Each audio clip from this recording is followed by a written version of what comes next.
Also, who's a chief belief officer? I mean, that seems like an interesting title, right? Right. So you have to stay till 5 o'clock. Exactly. To find out who a chief belief officer for company is and whether you should be getting one of those in your organizations. Right, exactly. Thank you so Okay, much, and great. wish you, all the best for the sessions in the morning. Thanks. Okay, thanks, Sharad.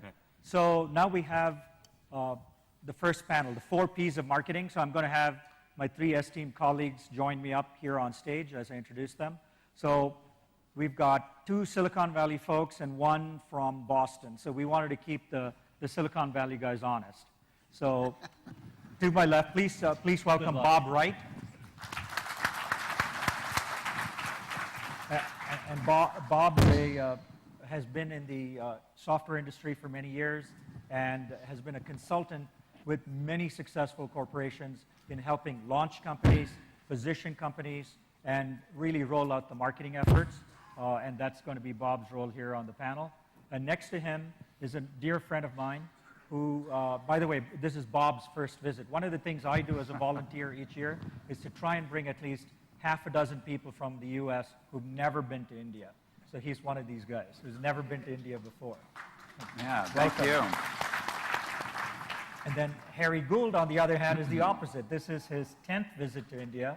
Harry's an old friend from my Oracle days and has been one of, I think, the best alliances and partnership executive I've known in the industry, in the enterprise software space.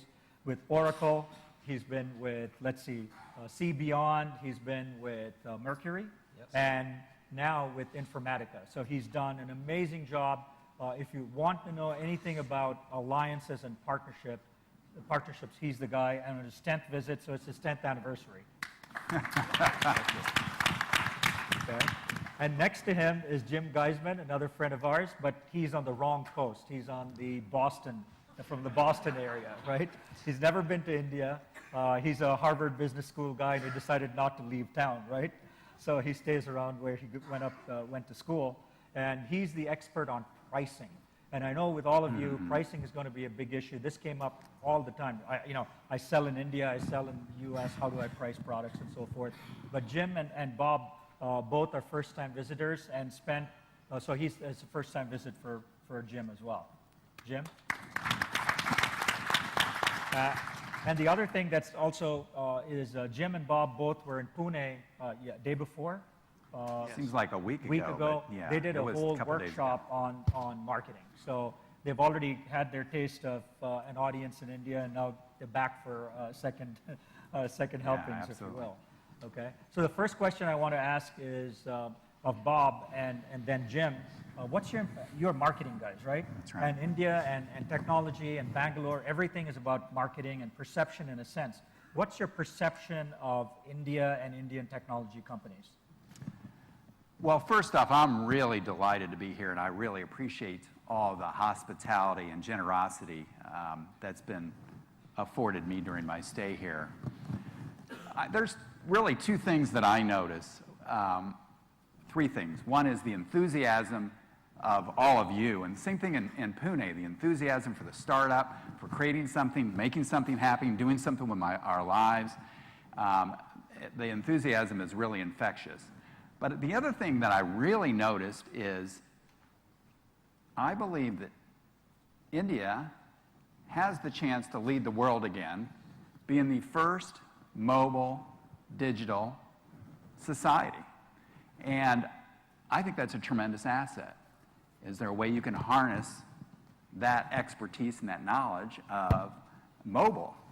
And on that point, though, yesterday Vinod Khosla pointed out to us there are more cell phones in India than toilets. So perfect example. Yeah. And so I was thinking to myself at that time, maybe I should get into the toilet business, not in the tech business. That's for another conference. Yeah. So, but I think mobile is a big deal. And the other thing that I think is fascinating is with all these inflection points that are happening right now, mobile, social, big data, India is absolutely primed to leverage the assets of this country to take a leadership role in all these emerging platforms and industry. I think it's a fascinating time because these inflection points give an opportunity for new players to come in and usurp the old leadership that's happening, that's always occurred in the tech industry. So I think it's a fascinating opportunity and an exciting time to be here in India. Yeah. Jim, your perception and thoughts? Thank you, Bob, for saying what I was going to say. Right. I'm very, first of all, the country and just seeing it is amazing to me. And then coming here, I really do believe what Vinod said, that a number of people have said, is that you really can recreate the country. And it's very important to do so. Now, having said that, as an American from the right coast, Call it the wrong coast. as an American from the East Coast, then, all right, so be it.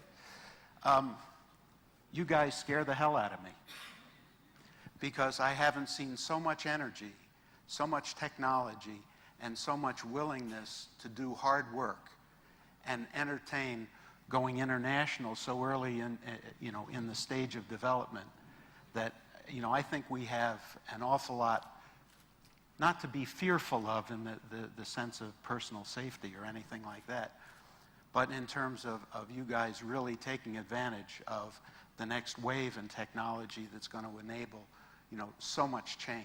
And I'm just really tickled to be here. Thank you. So Harry, when was your first visit to India? 2003. Okay. So what's happened in the 8 years that you've been coming to this country? What do you notice that's better, worse? Well, just tell a little story. So about 4 days ago, I was in Argentina, and about 2 days ago, I was in San Francisco, and I woke up this morning, and I didn't know where I was. So I opened up the drapes, and I looked down, and I saw the traffic and the honking. I said, oh, I must be in Bangalore. Yeah. Actually, the traffic has gotten better. The flyways are very cool, and a few more traffic lights would be nice here and there. To me, I describe driving in Bangalore is better than any Disney ride you could ever experience. It's very, very exciting. I think from a business standpoint, from an American, looking at India, I think 10 years ago we just thought of India as, particularly from a software standpoint, well, that's the place that's going to cannibalize our business. And that was always, the biggest fear for at least salespeople, selling in the U.S. software market and in Europe, in EMEA. And I think the exact opposite now is true. We see the value. I do a lot of work with Switch, the major system integrators here, and I've built very strong relationships with all of them. And we see a tremendous value that they provide in the U.S. and in EMEA markets, and quite frankly, are a lot better at winning business than, I don't want to disparage any American large system integrators or European large system integrators, but the vertical expertise, the management consulting expertise that these firms offer now is as good, if not better. And there's no surprise that a lot of them have tens of thousands of people now in India. And I believe the attitude, the Indian attitude in terms of kind of service first and taking care of the customers is really the thing that I think sets India apart than other kind of major outsourcing areas that have tried to get into the business, whether, it's China or Eastern Europe or, the Philippines or Brazil or whatever. I still believe India has a tremendous advantage. And from a software standpoint in the U.S., we're more embracing, the Indian way than, kind of repelled, which I think was very much the case, when I first came here. I came here because my company was concerned, we were going to lose all this business. We were a testing company, and And there were a lot of Indian system integrators that, quite frankly, we'll do testing, the manual way versus automation. But, we've seen India embrace automation, and I've been very, very impressed. So the first question for the panel here is, represents the question from the audience is, I'm an Indian software company based in India.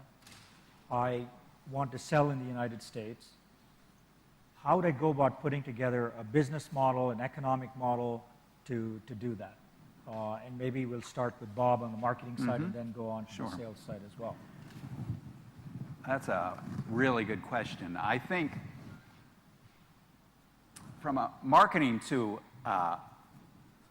American buyers, I don't think it's any different if you're Indian or if you're from Estonia or you're from Finland or you're from any place in the world. What's really, really important is that you own a big problem. You own a big problem for your buyers, a problem that your buyers really, really care about. And if you can provide a service or a product that solves a big problem, I think you're way ahead of the game. I think secondly, I think it's really, really important you cannot run away from your heritage. You cannot run away from your heritage and actually embrace your heritage and turn that into a strength. So, for example, mobile could be a great strength. Your strength in services, historic heritage in services is a big strength. I think big data, analytics, and all the smart people in India, packaging that up and making that a differentiator to solve a really big problem for an American buyer. So I think fundamentally it's own a big problem and leverage what your unique contribution to this world is, and that's a winning combination in America. Jim, you want to add something to that? Yeah, I think I'd split it into two parts. First of all, there are emerging companies, and then there are companies that have already established themselves. In terms of the emerging companies, I think that's very difficult, and you've got to be committed to going overseas, and you've got to have enough, money to do that. And I think one of the ways you do that is, by interacting with your customers, and if your customers happen to be American, and you define the problem you're working on, you'll be much further ahead when you do have the wherewithal to go there. Now, as far as companies that are capable of going, number one, I did a lot of business in Japan, and one of the problems that the Japanese saw, and I'll get to the point of the story in a minute, was American companies would go in, get discouraged, and pull out. You don't want to be in the same situation where you go to America, you don't get the traction you think you ought to get, and then you pull out. So you've really got to be committed. I think the point that Bob made, owning a problem and really understanding the problem in depth and understanding the customers in depth is absolutely crucial. Now, I think you have an advantage, in terms of cost structure, which can work to your advantage, but on the other hand, it can work to your disadvantage because the mindset may be, we've got to make our products cheap or a good value, however you want to phrase this, right? But the point is that you can get an awful lot of margin out of the U.S. and you don't have to sacrifice it. And if you own a problem and you're really unique, you can price to that and make a lot of margin that can fund other things. That help? So Harry, you've done both sales and alliances and partnerships. If you were an Indian startup based here, how would you view selling to the U.S. and partnering in the U.S.? Well, I agree with what Bob said about a big pain point, because the way I look at the software market, there's nice-to-haves and must-haves. So you kind of want to be producing a product that is a must-have. It needs to be cloud-based. If you're producing on-premise software, you're kind of wasting your time. It needs to be, my suggestion is it needs to address a line of business within a company. I think it's very difficult to get into the IT environment within big enterprise business. The infrastructure area is a very, very crowded space, so if you can get into the line of business, particularly with a vertical approach, I think that would make a lot of sense. And and obviously having a U.S. presence.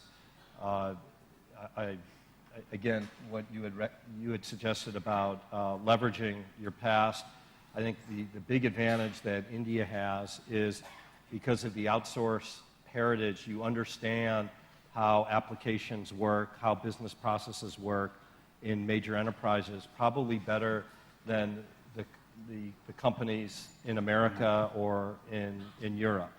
So leveraging that understanding, I think, is key. From an alliance standpoint, I think there's a couple of different ways to go. If I were in your shoes, I would definitely leverage the Switch people because they have tremendous credibility in the U.S. market and the European market. They're all based here in Bangalore or Mumbai, most of them here in Bangalore.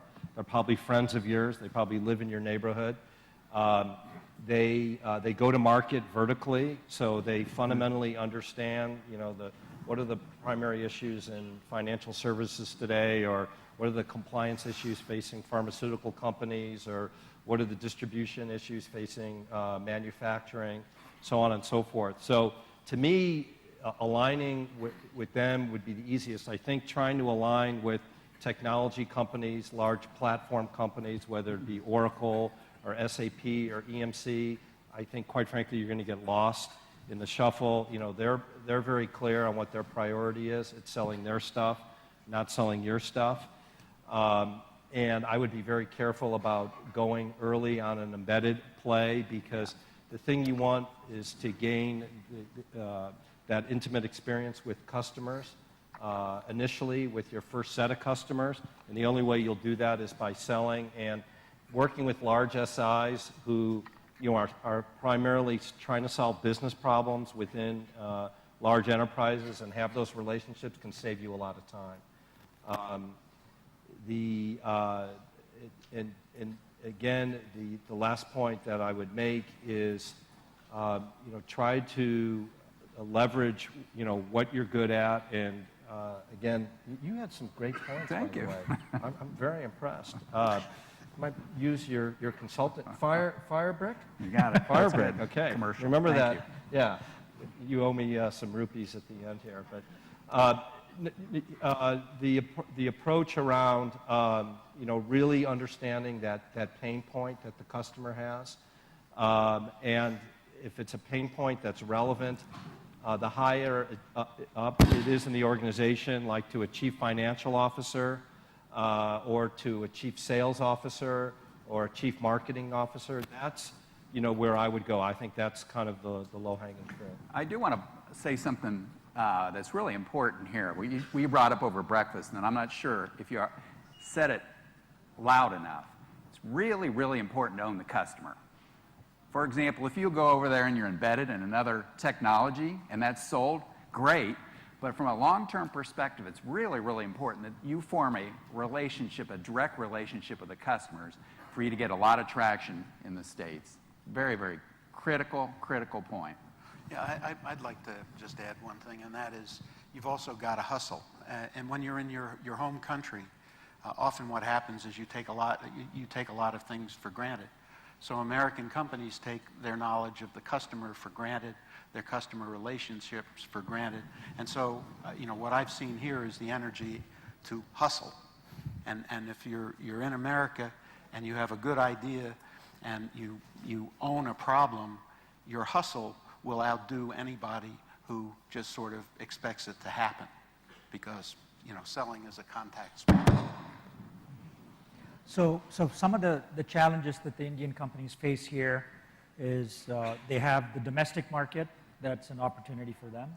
They also have the Asian and African markets, which have similar economic models and infrastructures that they could go to, or they can go to US and Europe. So what is your take? You guys have probably looked at companies that sell in various markets and have partnerships. How would you want them to view these different marketplaces? Well, I mentioned yesterday, my talk was yesterday, and I have an old saying that, why do robbers rob banks? Because that's where the money is. Yeah. So, the money in terms of IT spend and application spend is primarily in the U.S. And in the European market, it's really 4 areas. It's Germany, the largest IT spend in Europe. It's the UK, it's France, and then, Nordics, Netherlands. I think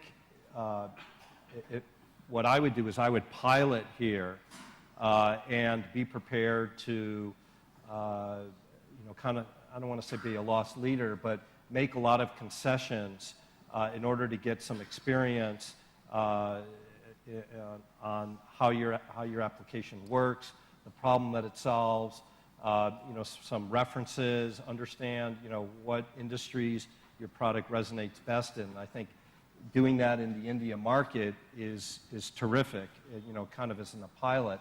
And once you believe in industrial strength product that's been tested, then I would take it forward to the U.S. or Europe. One of the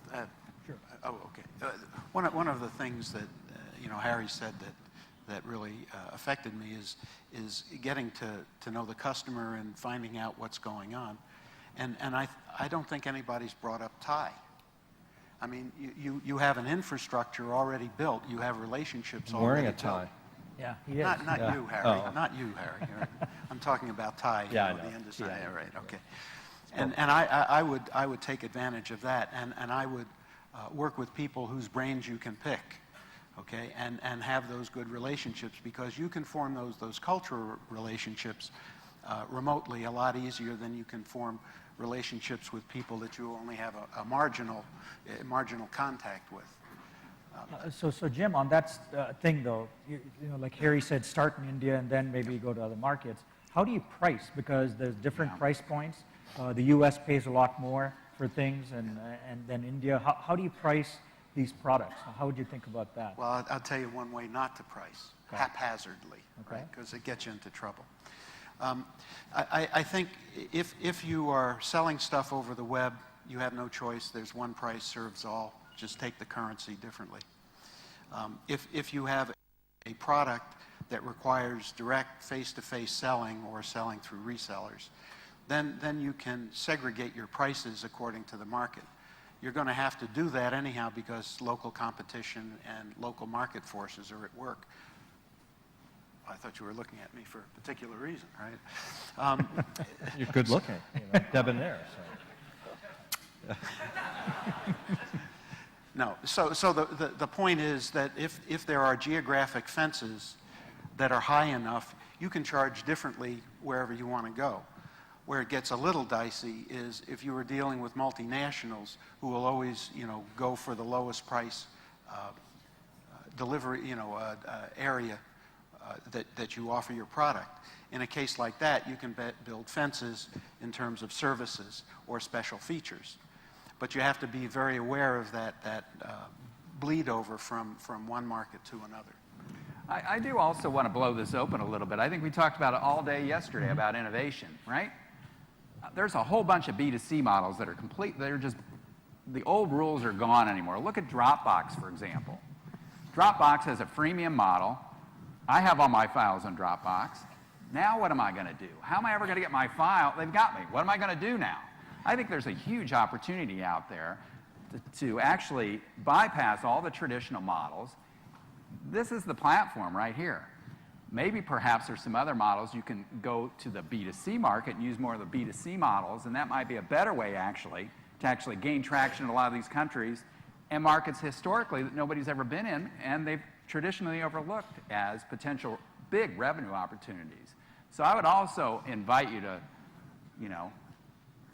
the past is the past, and really look at some of these new ways of doing, because I think some of the architectural platforms that we have today in social and mobile and cloud and big data, I think we're going to see some brand new business models emerge, and we are, and that's a huge opportunity. So also, I invite you to think outside the box a little bit. So The only other comment I'll make on pricing is you should absolutely be subscription-based. Yeah. I think first of all, it's a better model from an accounting perspective. You build an annuity, and the biggest pressure that American or European software companies face is that quarter end, trying to get big deals in at the end of the quarter. And by starting out from the beginning, if you're starting a company, by doing subscription, you avoid that hassle. It's a lot less stressful. And quite frankly, a lot of procurement, in large organizations, they wait till the end of the quarter. And if you're doing subscription-based, you don't have to play that game. So that would be my strongest recommendation in terms of pricing. It gives you a chance to work with your customer over the period of the contract, which you need to do in order to get that renewal at minimum cost. Well, wait a minute. The downside on that is if I can get $1 million on that big transaction, you're asking me to do a subscription, an annual subscription. I amortize that over 5 years. I get $200,000 this year. So I'm leaving $800,000 on the table. And if you're a startup and you need cash, how would you negotiate a deal in this regard or price it? Well, I don't, politely disagreeing with MR, which no problem. might be a career-ending decision for me. You're never coming back to Nasscom ever again. Last trip to India. Notifying the passport authorities, right? But really, ultimately, I don't think that's how it works. That you don't take the perpetual price and divide by 5 because you have maintenance built in and things like that. And over a 5-year period, if you price properly in a subscription model, you will actually, it'll be more of a benefit to you. Actually, over 3 years, you'll collect more revenue. And I know this now because I work for about an $800 million American software company called Informatica. And if we're faced with that decision, our CFO, who was CFO of the year for mid-market companies, will take the subscription deal anytime because over time that will mean more money because once that renewal comes in, then you're getting another $1 million or whatever it is. So for the company, actually, it's more beneficial. And I think if you start that way, and you build your business plan that way and you sell it that way to the venture people, then you don't have to. I think the hardest thing for a company is okay, well, we have to do this concept of a Hail Mary, at the end of the quarter where we have to get this big deal. And it just relieves so much stress in the company and allows you to operate, the right way from the beginning. And quite frankly, will earn the company more revenue over time. So you're also talking then in terms of compensation plans to make sure if they have salespeople and stuff, they're incentivized accordingly, right? Because if you tell them you've got to make $1 million and this is only a $200,000 deal, they're not going to be as happy as putting a comp plan that makes more sense. Well, and also a lot of companies, many years ago, Siebel really was the first company to do this. So if someone brought in $1 million order, Tom did not pay them $1 million in commissions. He always clawed back at least half of it until the customer deployed or the customer paid. And once they went through those 2 other milestones, then they received the rest of the commission. In a subscription model, you should get paid as the customer pays you. And most companies now are, just going, more and more to this model because, I'm getting X value and I'll give you X amount in money. And using Siebel as an example, the problem they had, quite frankly, is they oversold. So they would collect $5 million worth of software and the customer would never deploy. And that's almost a worse case than, collecting the money up front. Having a customer pay you a bunch of money, but they never use the product is not really a win for yourself or for the customer. So let me ask you this. So you guys have been in the Valley and been in the U.S., looked at lots and lots of companies, worked at lots of companies. Who are some of the companies you study in terms of best practices for some of these startups here? Who would you look at as 2 or 3 companies who've done the 4 Ps right? The marketing, the sales, the pricing, promotion. Who come to mind? Facebook. Okay. Yeah, it's interesting. After working with all these companies for all these years, I always look at patterns. What makes a successful company really take off? And then likewise, what makes a company go in the trash heap of all the other technology companies that have been founded and burned out? And you know what I found? It's the companies that seem to be making a difference all have a good story. They all have a powerful story that's compelling, that's differentiated, that's going to resonate with their buyers, and they rise above all the blah, blah, blah, blah, blah that's out there. Let me give you a perfect example. In 2000, there was a technology executive in San Francisco, and you all be very familiar with this story, developed one of the first SaaS platforms for enterprise business. Now, he was considering going out to the market saying, oh, I got the latest and greatest SaaS CRM system, yeah, yeah, yeah, and it would have been just part of the blah, blah, blah, and the noise in the market. So he sat back, spent a few months thinking about it, came up with a conversation, and here's what he talked about. No software. And Salesforce.com now is one of the most important technology companies in the industry. Powerful story, and that's the power of positioning, I believe. And if I look at all the top technology companies, the enduring companies, look at Intuit, look at Oracle, look at Salesforce, they all, and even in the B2C, they all have powerful stories. You're right, and Harry, going back to the Oracle days, you know, Larry created this powerful message for Oracle. Yeah, and right? our products didn't even work, so pretty incredible how, but we had great marketing. Yeah. Are the best. But I'll give you an example. This is an Indian company that is a partner of Informatica's. It's a small company, and I started working with them, and you know, they had one or two customers, and it's a company called Zyme, Z-Y-M-E, and I think they are doing everything right in the sense of the following. They're taking advantage of a hot trend, and Bob was talking about mobility, cloud, big data, social media. Those are the real hot trends that are out there, that if you're thinking about developing a product, it should leverage one or two or three or, quite frankly, all four of those platforms. But what Zyme does is they actually provide a service, data analytics as a service. Analytics is very, very hot.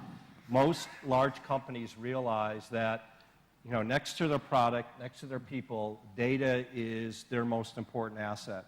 And the ability to better understand their data is very, very important. So, they provide a service into a vertical, high-tech distribution to get better visibility into the supply chain. So companies like Dell, SanDisk, Cisco use their products that rely primarily on distributors. The other thing they do is they leverage a platform. So I know there's a tendency among early start software companies to invest in open source because it's free.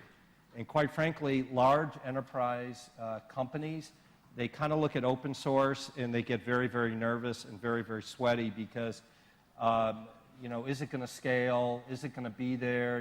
Who really owns the code?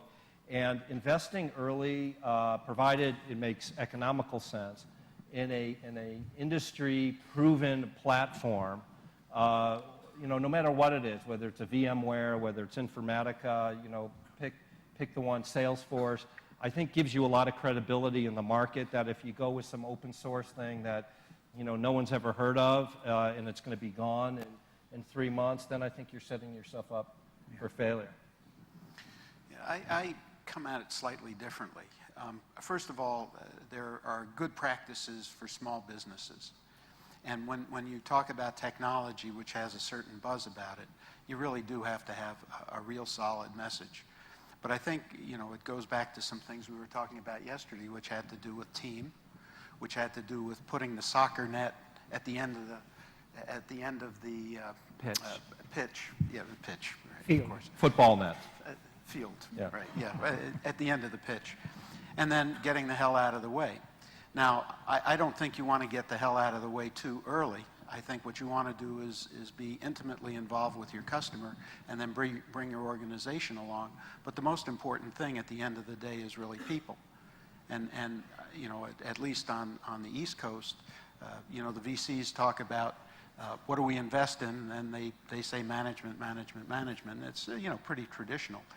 And I think you can take a team that's really committed to solving a big problem and do extremely well. Now, a lot of people, you know, they look at Salesforce.com and they look at all of the, you know, Oracle and things like that. And I don't think that's the right model, you know, because, you know, Salesforce.com succeeded for a number of reasons, the least of which was raising $200 million and having low-priced products that speeded acceptance. If you're in that league, you know, you can do whatever you want to do. But most people aren't, you know. I mean, you know, there are what, 20 or 30,000 software companies in the U.S., and there are a handful that, you know, you see, but, you know, there's this big mass underneath. And some of the people that you know, are underneath are extremely wealthy, and they do their own thing. And you know, when you're a public company, yeah, you're famous, and maybe you're even more wealthy, but at some point, you know, how much is enough? And I think you also have to look at your personal values as well, and sort of mold the team around values that are important both to you and to the customer. Yeah, I think it comes down, you know, you look at companies like Success Factors, you look at companies like certainly Salesforce, you look at Riverbed. These are companies that have a viewpoint. And the question is, that I always find very fascinating is, they always answer the question, why your product now? What's the market dynamics that are going on that create a new problem or an old problem that's gotten worse, that finally they need something like you? And I think that's the question that the most successful technology companies do really, really well, is they always answer the question for their buyers, why you now? Why your product now versus 2 years ago or 5 years ago? What is the compelling reason? What's the contribution of your product and company or service to this industry right now? Yeah, you know, I look at my own company, and we use about 25 different SaaS applications. And the way they got into the company was by hitting the line of business user. Yeah. Obviously, we use Salesforce. Okay, that's kind of a table stake. But you know, we're now using for HR performance reviews a company called Sonar 6. This is like 6 people in a garage in Melbourne, Australia.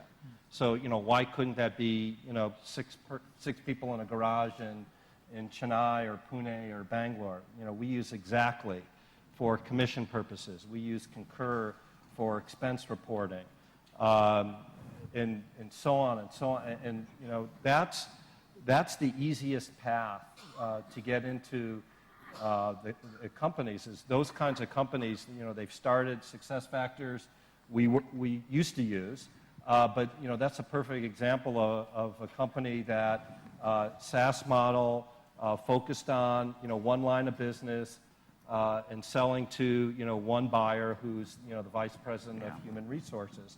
And it becomes a very easy decision because their budget, they can fund it. They don't need to go to CapEx. They can fund it out of their operating budget and start small and then expand, you know, if the product proves what the product is supposed to do. Yeah, So I want to just give the audience Yeah. a few questions here. So, Yeah. Any questions? Okay, please. If you can shout it out, we'll bring you a mic, but shout out the question. About alliances. Typically, these alliances between product companies and service companies are quite fraught with a lot of issues in terms of their DNAs don't match, first of all. In India, I find that product companies always wonder whether service companies take them seriously, and service companies wonder whether the product will work and get accepted by customers, especially in other markets. So, in your role within alliances and your other experiences, what are the key learnings out of such relationships? So let me repeat the question. So traditionally, product companies and service companies don't mesh well together, especially here in India. You know, would the large, the switch companies work with all these startups? Or are they going to view them as competitors or only work with American companies? What have been the learnings that you've had? Well, first of all, I would say the switch companies are much better to work with. And I'm not just saying that because I'm sitting in Bangalore, but the ability to create meaningful alliances that are, and what I mean by meaningful alliances, executive relationship, good enablement, and then the creation of offerings. And those are really kind of the 3 things it takes to build a real meaningful alliance relationship between a software company and a services company. And I personally believe that the switch vendors next to Accenture, because Accenture really created the model for how a services company works with software companies. I mean, they actually created an investment fund 10 years ago, and they were an early funder of Siebel, and I worked for a company called Cbion where they put money in on that. So I believe the switch vendors are as good, if not better, than Accenture in terms of how to work with software salespeople and how to get what they need to get done. And I think what I see often is the willingness of the switch vendors to build an offering that's based on a software vendor's technology that forms a repeatable solution. So it's something that they can replicate in an industry, manufacturing or financial services or pharma or telecom or entertainment and media, and they can take that offering and kind of cookie cutter it and leverage it, from account to account. The software company has to realize that they have to be willing to let go, and they have to not have this egocentric way that a lot of American software companies, my way or the highway. And so I think the software companies that get that, and their executives that understand that, and their executives that actually spend time over here are doing a very, very good job of it. And there's certainly a lot of case studies. But I think the companies that are right here really understand that and are really willing to work with software solutions in a repeatable way. So, not everybody knows what is switch. Oh, Okay. Yeah, go ahead. Let's test Sachem, they'll test me here. Yeah. Sachem, Wipro, Infosys, TCS, Cognizant, and HCL. Hey, I thought only Indians were good at acronyms. Yeah, right. Man, you're good. Okay, last question. We're going to have to... Yeah. As a Actually, startup, Oh, Sorry. hang on. Who's got the other mic? Okay, we'll let you have a question. Let Yeah, actually, see, as a startup company which is low on cash flows, when you want to market yourself in US or Europe, everything costs money. Even influencers, bloggers, you have to pay some money to get the news. You need to pay to bring up your white paper in the newsletter and things like that. And events and sponsorships are much more expensive and you cannot afford it. So, where do you think a startup can really reach out to customers and build awareness without spending a lot of money, which is only possible if you raise funding? So It's a hard question, marketing, so yeah. these Creative guys marketing, answer. Bob. What do you do you have no money, you're on the streets of Bangalore, and you have to sell your products? No. I would, No, I didn't don't- mean it that way. Yeah. I don't think you need a lot of money, frankly.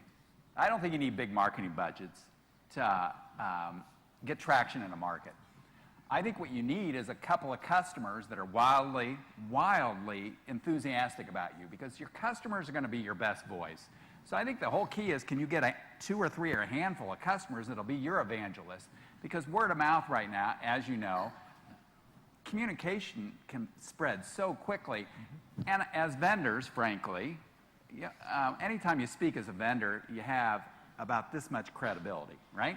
I think the credibility is going to come from your customers. So I would really leverage the voice of the customers, provide venues for them to speak for you in your behalf, and be your evangelist. And that's the way to take off. And it doesn't cost a lot of money once you get some really good customers. Yeah, and I think you take advantage of this new stuff, right? New ways of doing things. And a new way of doing things that isn't very expensive is making sure that you deliver a good message and you can be found on the web so that at least you can start a dialogue. I mean, I think the old way of doing business, of preparing brochures and doing PR and things like that, I mean, that's out the window. You're going to have to do an awful lot of things yourself, but I think the best thing you can do is make sure you're easy to find and that you have something to say. Last question there. yeah. My question was kind of. What do you think? Hang on, no, it was him. Please. What do you think of the freemium model? Does it work now? The freemium or premium? freemium model. Any comments on the freemium model? Go ahead. You're the pricing Yeah, guy. pricing guy is absolutely. Jim. Wait, it's putting them out of a job if Yeah. it's freemium. Well, you know, first of all, freemium isn't a business model. I mean, it's a go out of business model. And I think, you know, I think one of the things that goes on there is in a B2B situation where you're inserting yourself in a process, free only helps get you a trial. And therefore, you can put some limits around that. You can have a perpetually free product, but it's got to be limited so that people will have a tendency to step up. I mean, you know, Bob is a great example. He's using Dropbox, and it's free. And he hasn't bought the premium yet. How long have you been using it? Yeah, for about a year. Well, Yeah. Splunk is also a great example. Yeah. And I mean, they're Pandora. wildly successful. Wildly It can be successful done. in terms of number of... Users. Wait a minute. Number Wait a of minute. users and We now don't revenue. care about users. We care about customers who pay us money. That's the focus. And It can. if you have a good upgrade path, a good story, and people naturally run out of headroom. Yeah.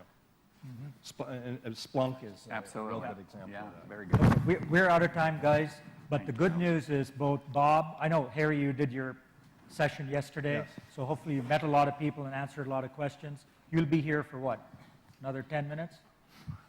Okay, so if you want to catch him And on the way he's out. going to Africa, isn't he? Yeah, he's going to Africa next. But both Bob and Jim have full-fledged workshops today, so attend their sessions if you want to know more about the 4 Ps of marketing. Okay, thank you, very gentlemen. much. Yeah, Thank thank you. you. Hang on here, we're going to give you something to take home. So. Jim? Oh, that's Bob. Sorry, give it back, Bob. Let's see. This is Jim. You got separate made in India gifts. Yeah. Here you go. Thank you very much. Some pictures. Yeah.